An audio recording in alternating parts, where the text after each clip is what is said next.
پیشن گوئی ہے ان کے بارے میں کہ ایک نبی آئیں گے عرب کے علاقے سے جو یہ کام کریں گے، اور وہ پیشن گوئیاں کسی پر فٹ نہیں ہوتی سوائے اللہ کے نبی صلی اللہ علیہ وسلم کے۔ اس کے بعد حضرت عیسیٰ علیہ السلام آئیں گے، اور پھر ایک آخری نبی آئیں گے جب اللہ کا پیغام جو ہے وہ اپنی پیک تک پہنچ جائے گا۔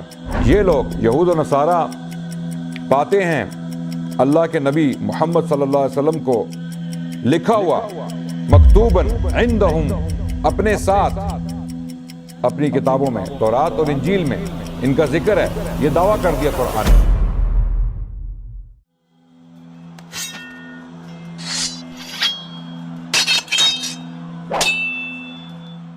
بسم اللہ الرحمن الرحیم، الحمد للہ رب العالمین، والصلاة والسلام علی خاتم الانبیاء وسید المرسلین وعلی آلہ واصحابہ الغر المیامین ومن تبعہم بإحسان الی یوم الدین، اما بعد، اعوذ باللہ السمیع العلیم من الشیطان الرجیم، بسم اللہ الرحمن الرحیم، وما ارسلناک الا رحمة للعالمین، وقال رسول اللہ صلی اللہ علیہ وسلم لا یؤمن احدکم حتی اکون احب الیہ من والدہ وولدہ والناس اجمعین۔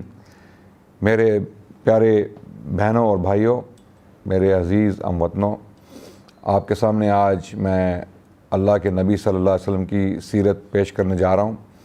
یہ سلسلہ اسلام کی تاریخ بیان کرنے کا سلسلہ ہے، اور اس دوران انشاءاللہ ہم کوشش کریں گے کہ مسلمانوں کی تاریخ میں جو بڑے بڑے واقعات ہوئے ان کے اوپر روشنی ڈالی جائے، اور ہمارا جو جوان طبقہ ہے، جو ہمارے بچے ہیں اسکولوں اور کالجز میں، ان کے لیے خصوصاً، اور باقی تمام بزرگوں کے لیے، اور ہماری جو مسلم عوام ہے اردو سپیکنگ دنیا میں، ان کے لیے عموماً ہم کچھ انفارمیشن مہیا کرنا چاہتے ہیں اسلامی تاریخ پر۔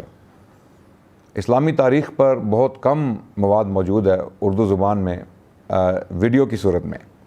کتابیں تو بہت ساری ہیں، اور آج کل کے دور میں سوشل میڈیا کا دور ہے، اس دور میں کتابیں پڑھنا ہر انسان کے بس کی بات نہیں ہے۔ یہ ممکن ہے کہ ہم فیس بک پیجز اور باقی پیجز، انسٹاگرام پیجز، شاید سینکڑوں پیجز پڑھ لیں، لیکن جب کتاب کھولیں گے تو ہمیں نیند آ جائے گی۔ تو اس کا ایک ہمارے پاس سولوشن یہ ہے کہ ہم لوگوں کے لیے آسانی پیدا کر دیں، اور جو مواد کتابوں میں موجود ہے اس کو ویڈیوز کی صورت میں لوگوں تک پہنچائیں انشاءاللہ۔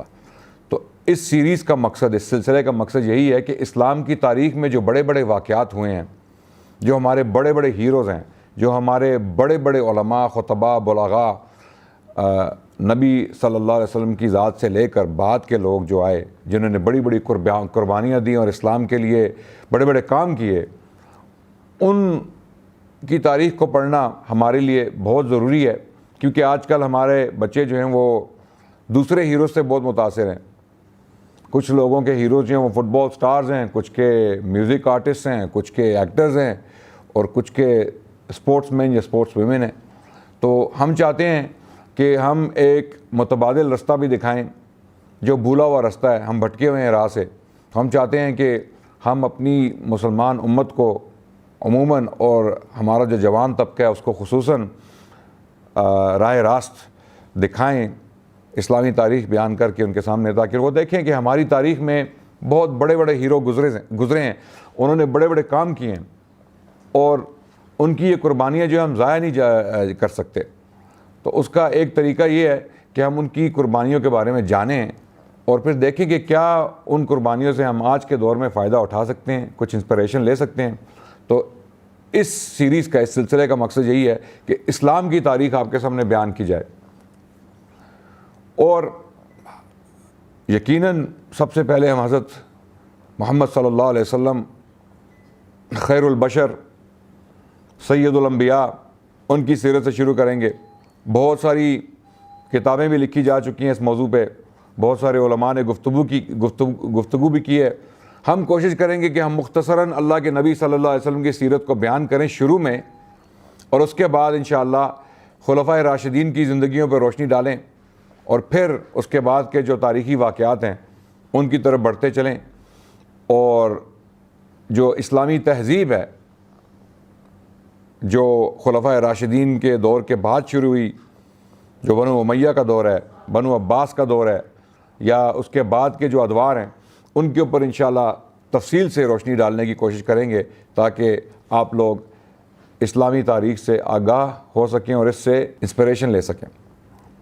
تو ہم شروع کرتے ہیں اللہ کے نبی صلی اللہ علیہ وسلم کی سیرت سے۔ نبی صلی اللہ علیہ وسلم کی ذات کو جاننا ہمارے لیے کیوں ضروری ہے؟ ایک شخص صلی اللہ علیہ وسلم جو آج سے 1400 سال پہلے زندہ تھے، عرب کے علاقے میں، عرب مکے کی سنگلاخ پہاڑیوں کے درمیان ان کی پیدائش ہوئی مکے کے شہر میں، اور آج بھی اگر آپ مکے جائیں تو آپ دیکھیں گے کہ مکے کے آس پاس جو ہے وہ بنجر علاقہ ہے، وہاں پر کاشتکاری نہیں ہو سکتی۔ تو ایک بنجر علاقے میں، ایک سنگلاخ پہاڑوں کے خطے میں اللہ سبحانہ وتعالیٰ نے اس نبی کو پیدا کیا۔ اول تو ہم یہ دیکھیں گے کہ ان کی اہمیت، اللہ کے نبی صلی اللہ علیہ وسلم کی اہمیت جو ہے وہ کیا پہلے بھی بیان ہوئی، کیا ان کے بارے میں کچھ پہلے بھی پیشن گوئیاں کی گئیں، یا ان کی پیدائش ایک شوق کی صورت میں دنیا کے سامنے آئی کہ ایک دم ایک نبی پیدا ہو گیا اور انہوں نے نبوت کا دعویٰ کر دیا۔ اور آپ کو یہ بات بتاتا چلوں کہ جن لوگوں نے نبوت کے دعوے کیے اللہ کے نبی صلی اللہ علیہ وسلم کے بعد، ان کی نبوتیں جو ہیں وہ جھوٹی نبوتیں، وہ شوق کی صورت میں دنیا کے سامنے آئیں، وہ ایک دم نبوت کا دعویٰ کر دیا، نہ ان کے پیچھے کوئی پیشن گوئیاں تھی، وہ تو ہو ہی نہیں سکتی تھی، کیونکہ اللہ کے نبی صلی اللہ علیہ وسلم نے بہت صاف الفاظ میں بتا دیا کہ لا نبی بعدی، میرے بعد کوئی نبی نہیں آنے والا۔ تو اسی لیے جھوٹی نبوتیں، جب جھوٹے نبی نبوت کا دعویٰ کرتے ہیں یا کرتے رہے ہیں، ان کی نبوتیں جو ہیں وہ جھوٹی ہونے کی وجہ سے ایک شوق کی صورت میں دنیا کے سامنے آئیں، بہت سارے لوگ شوکڈ ہو گئے۔ لیکن اللہ کے نبی صلی اللہ علیہ وسلم کی نبوت ایسی نبوت تھی جو سچی نبوت تھی، یقیناً الحمدللہ ہمارا اس پر ایمان ہے، اور اس کے بارے میں بہت ساری پیشن گوئیاں پہلے بھی موجود تھیں جن کی طرف قرآن نے بھی اشارہ کیا۔ یہاں تک قرآن میں کہا گیا اعوذ باللہ من الشیطان الرجیم یعرفونہ کما یعرفون ابناءہم، یہ لوگ یہود و نصارہ اللہ کے نبی کو اس طرح جانتے ہیں جس طرح اپنے بیٹوں کو پہچانتے ہیں۔ تو یہ دعویٰ بہت بڑا دعویٰ تھا، اور یہ سورہ اعراف میں آیت نمبر 157 میں اللہ سبحانہ تعالیٰ نے یہ دعویٰ کیا، قرآن نازل کیا، اور قرآن میں اللہ نے یہ فرمایا اعوذ باللہ من الشیطان الرجیم بسم اللہ الرحمن الرحیم یجدونہ مکتوبا عندہم فی التوراۃ والانجیل، یہ لوگ یہود و نصارہ پاتے ہیں اللہ کے نبی محمد صلی اللہ علیہ وسلم کو لکھا ہوا مکتوباً عندہم، اپنے ساتھ اپنی کتابوں میں، تورات اور انجیل میں ان کا ذکر ہے۔ یہ دعویٰ کر دیا قرآن نے۔ تو یہ دعویٰ جو اللہ کے نبی صلی اللہ علیہ وسلم نے نبوت کا کیا، یہ کوئی اپنی سوچ کے مطابق نہیں کیا، یہ اللہ نے ان کے اوپر وحی نازل کی اور ان کو بتایا کہ آپ اللہ کے نبی ہیں۔ اور اسی لیے ہم نے یہ دیکھنا ہے کہ کیا اللہ کے نبی محمد صلی اللہ علیہ وسلم کے بارے میں پیشن گوئیاں ہیں، اور بہت ساری ہیں۔ مثال کے طور پہ اگر آپ آج بھی جس کو ہم بائبل کہتے ہیں، کتاب مقدس، مسیحیوں کے ہاں اس کتاب کا نام ہے کتاب مقدس، اور ہمارا مسلمان ہونے کی حیثیت سے یہ عقیدہ ہے، بلکہ ہم مانتے ہیں، ہمارے اکثر علماء اس بات سے اتفاق کرتے ہیں کہ بائبل یا کتاب مقدس عہد قدیم اور عہد جدید، بائبل کے دو حصے ہیں، کتاب مقدس کے دو حصے ہیں۔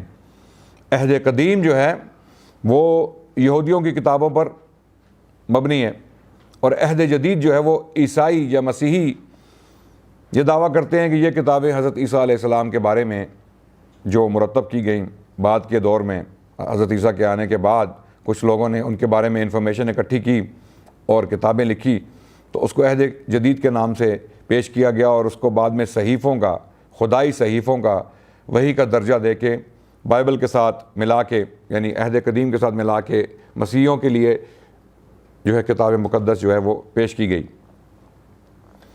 تو اس کے دو حصے ہیں، دونوں حصوں میں ایک آنے والے نبی کی پیشن گوئی کی گئی ہے۔ تو ہمارا عقیدہ یہ کہ کچھ چیزیں، کچھ انفارمیشن ایسی ہے ان کتابوں میں جو سچی ہے، جو وحی پر مبنی ہے۔ یقیناً انبیاء نے وہ انفارمیشن جو ہے وہ دی تھی لوگوں کو، اور وہ کسی صورت میں بچا کر ان صحیفوں تک پہنچ گئی۔ لیکن جو زبان ہے ہمارے پاس، جس زبان میں ہمیں یہ صحیفے ملتے ہیں، جو سب سے قدیم زبانیں ہیں، وہ عبرانی زبان ہے عہد قدیم کے لیے اور یونانی زبان ہے عہد جدید کے لیے. دونوں زبانیں انبیاء کی بولی نہیں تھیں، اور اسی لیے ہم کہتے ہیں کہ قرآن اللہ کی خالص کتاب ہے. قرآن عربی زبان میں ہے، اور یہ وہی عربی زبان ہے جس میں اللہ سبحانہ و تعالیٰ نے اس کتاب کو نازل کیا. یہ وہی الفاظ ہیں جو اللہ کا کلام ہے، جو جبرائیل علیہ السلام لے کر آئے، اور اللہ کے نبی صلی اللہ علیہ وسلم نے ان سے یہ الفاظ حاصل کیے وحی کی صورت میں اور پھر امت تک پہنچائے. یہ وہی الفاظ ہیں جو اللہ نے نازل کیے ہیں. تو ہم کانفیڈنس کے ساتھ قرآن کو پڑھ سکتے ہیں کہ یہ وہی الفاظ ہیں جو اللہ سبحانہ و تعالیٰ نے بیان کیے. یہ دعویٰ عہد قدیم اور عہد جدید کے بارے میں نہیں کیا جا سکتا.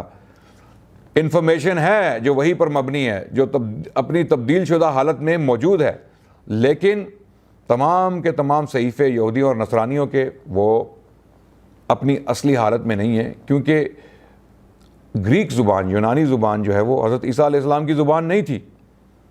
تو ہمارے پاس جو قدیم تر انفارمیشن حضرت عیسیٰ علیہ السلام کے بارے میں موجود ہے وہ یونانی زبان میں ہے.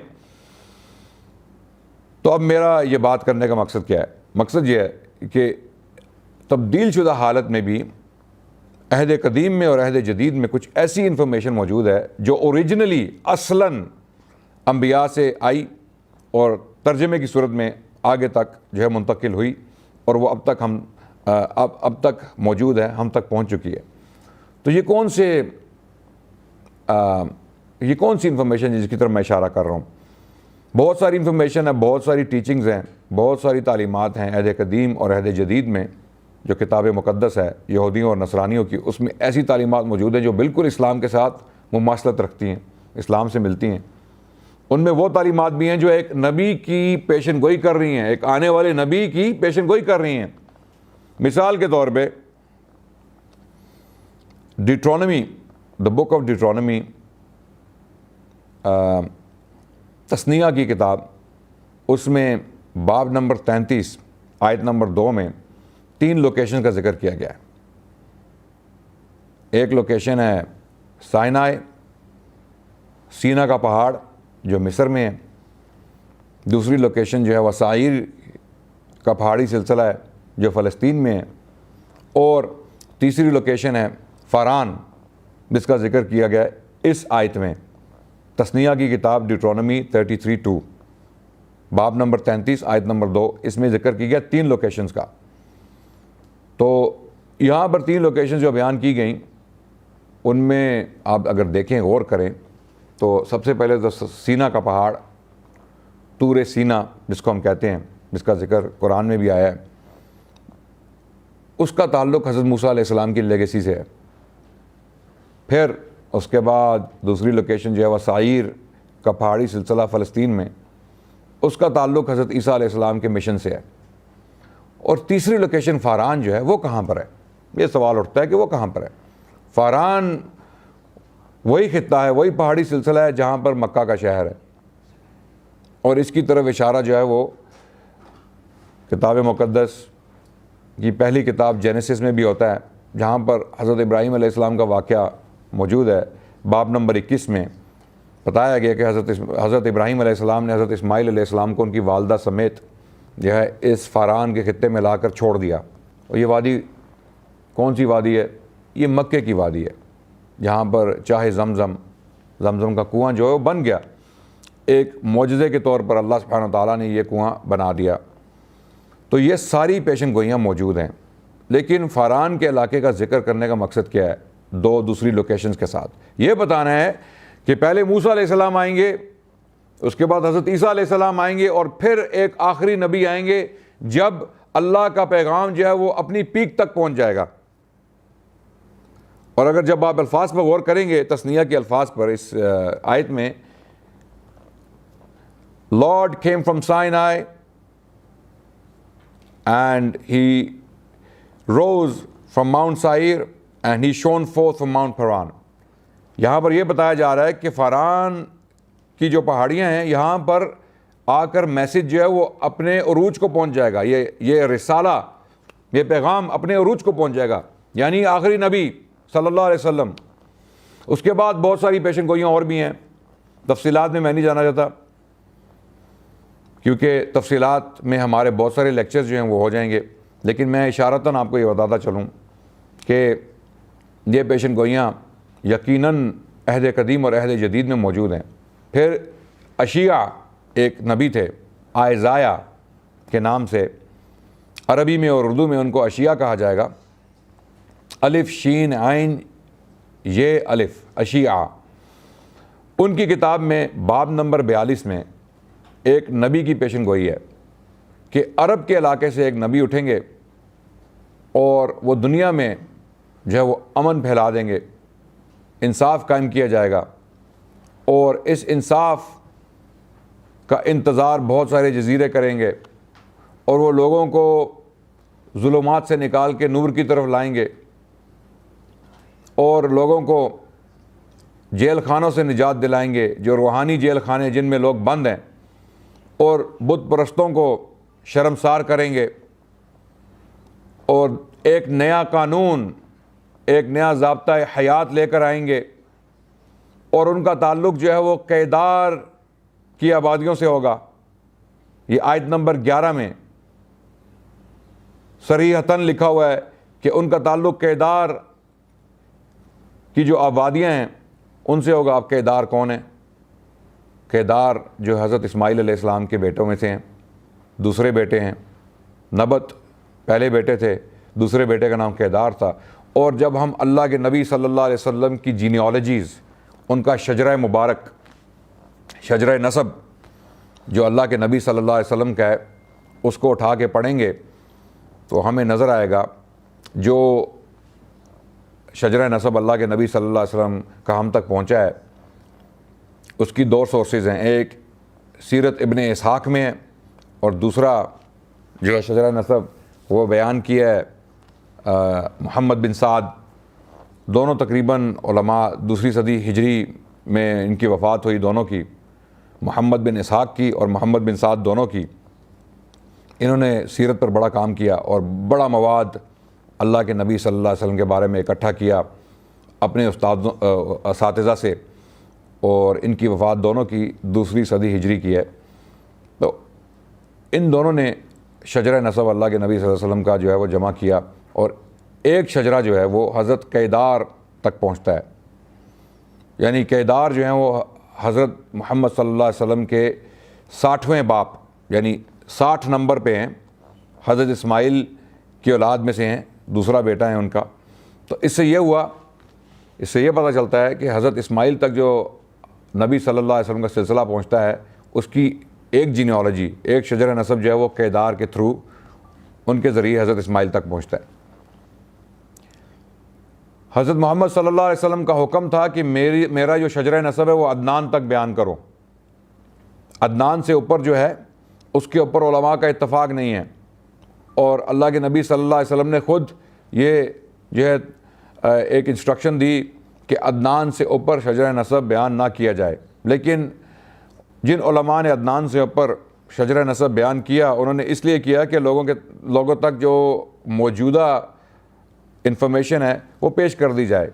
بے شک لوگ اس کو نہ مانیں، اس پر یقین نہ کریں، کیونکہ عدنان سے اوپر جو شجرہ نسب ہے اس میں اختلاف ہے، شدید اختلاف ہے۔ جو اہل نسب ہیں، جو انساب کے ماہر تھے، جو عرب دنیا میں عربوں کے ہاں نسب جو حفظ کرتے تھے، ان کے ہاں اختلاف تھا، اس وجہ سے اس کو چھوڑ دیا گیا۔ لیکن کچھ علماء نے اس کو بیان کیا۔ اس کی وجہ یہ تھی کہ لوگوں تک یہ انفارمیشن پہنچائی جائے کہ یہ انفارمیشن بھی موجود ہے، ضروری نہیں ہے کہ اس پر یقین کیا جائے، اس کو مانا جائے۔ تو اس میں کوئی شک نہیں ہے، یہ صحیح روایات سے ثابت ہے کہ حضرت محمد صلی اللہ علیہ وسلم حضرت اسماعیل علیہ السلام کے ڈائریکٹ ڈسینڈنٹ تھے، ان کی اولاد تھے براہ راست۔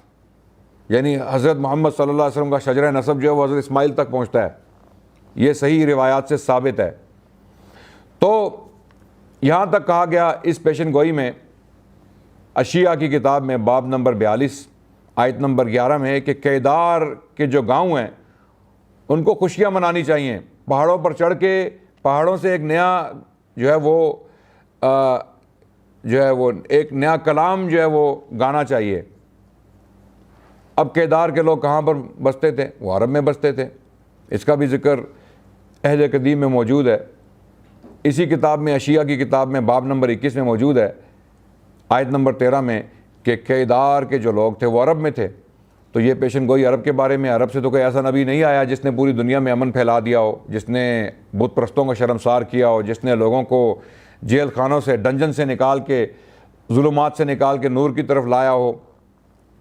تو ایسا تو کوئی نبی نہیں آیا عرب سے سوائے اللہ کے نبی صلی اللہ علیہ وسلم محمد رسول اللہ کے. اور ان کے بارے میں جو نشانیاں بیان کی گئی ہیں اس باب میں, باب نمبر 42 میں اشیاء کی کتاب میں, آپ خود اگر پڑھیں گے تو آپ حیران ہو جائیں گے کہ ان نشانیوں کو پڑھنے کے باوجود یہود و نصارہ اللہ کے نبی صلی اللہ علیہ وسلم کا انکار کس طرح کر سکتے ہیں. یہ ایک ڈائریکٹ پیشن گوئی ہے ان کے بارے میں کہ ایک نبی آئیں گے عرب کے علاقے سے جو یہ کام کریں گے, اور وہ پیشن گوئیاں کسی پر فٹ نہیں ہوتی سوائے اللہ کے نبی صلی اللہ علیہ وسلم کے. تو اسی لیے یہ اللہ نے دعویٰ کیا قرآن میں کہ ان کے پاس پیشن گوئیاں ہیں جہاں پر اللہ کے نبی کا ذکر ہے. اور بہت ساری تفصیلات ہیں, بہت ساری پیشن گوئیاں ہیں. اس کے اوپر میں خود ایک ٹیم کے ساتھ کام کر رہا ہوں اسی موضوع پر, اور ہم نے ایک کتاب مرتب کی ہے. اس کا ٹائٹل ہے ابراہیم فلفلڈ, یعنی ابراہیم کی تکمیل ابراہیم علیہ السلام.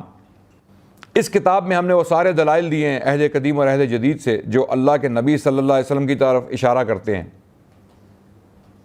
جو پیشن گوئیاں اللہ کے نبی صلی اللہ علیہ وسلم کے بارے میں ہیں. نئی ریسرچ کو سامنے رکھتے ہوئے ہم نے یہ کتاب مرتب کی ہے. اس کے 3 مصنف ہیں بشمول میرے ساجد کے, اور انشاءاللہ یہ کتاب انگلش میں پبلش ہو جائے گی بہت جلد, اور اس کے بعد انشاءاللہ ہم کوشش کریں گے کہ اس کا اردو اور عربی میں بھی ترجمہ کیا جائے. تفصیلات اس کتاب میں آپ کو ملیں گی انشاءاللہ. آگے چلوں, عہد جدید میں بھی جو انفارمیشن حضرت عیسیٰ علیہ السلام کی طرف منسوب کی گئی, بعد کے لوگوں نے جو کتابیں لکھی ان کے بارے میں, اور پھر کچھ انفارمیشن حضرت عیسیٰ علیہ السلام کی طرف منسوب کی گئی کہ یہ حضرت عیسیٰ علیہ السلام کا کلام ہے.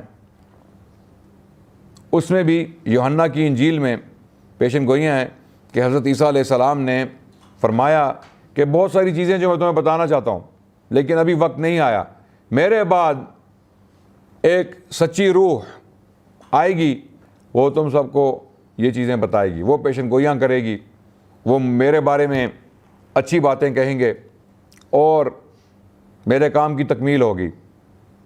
تو یہ کون تھے؟ حضرت عیسیٰ کا مشن اس کا مطلب ہے پورا نہیں ہوا علیہ السلام. انہوں نے پیشن گوئی کی کہ میرے بعد بھی کوئی آئے گا جس نے آ کے یہ کام پورا کرنا ہے. اب مسیح جو ہے وہ بضد ہیں کہ یہ روح القدس کے بارے میں کہا جا رہا ہے, لیکن روح القدس تو آلریڈی موجود تھی. کتاب یوحنا میں اس کا ذکر ہے کہ روح القدس جو ہے وہ آ چکی تھی جب حضرت عیسیٰ علیہ السلام کو دریائے اردن میں یحییٰ علیہ السلام نے ایک ڈبکی دی جس کو بیپٹزم کہا جاتا ہے. تو اس وقت آسمان سے فاختہ کی صورت میں روح القدس کا نزول ہوا. تو حضرت عیسیٰ تو کسی اور روح کی بات کر رہے ہیں, یہ کسی اور کے بارے میں پیشن گوئی ہے, اور اس کی تفصیلات انشاءاللہ دوبارہ آپ کو اس کتاب میں ملیں.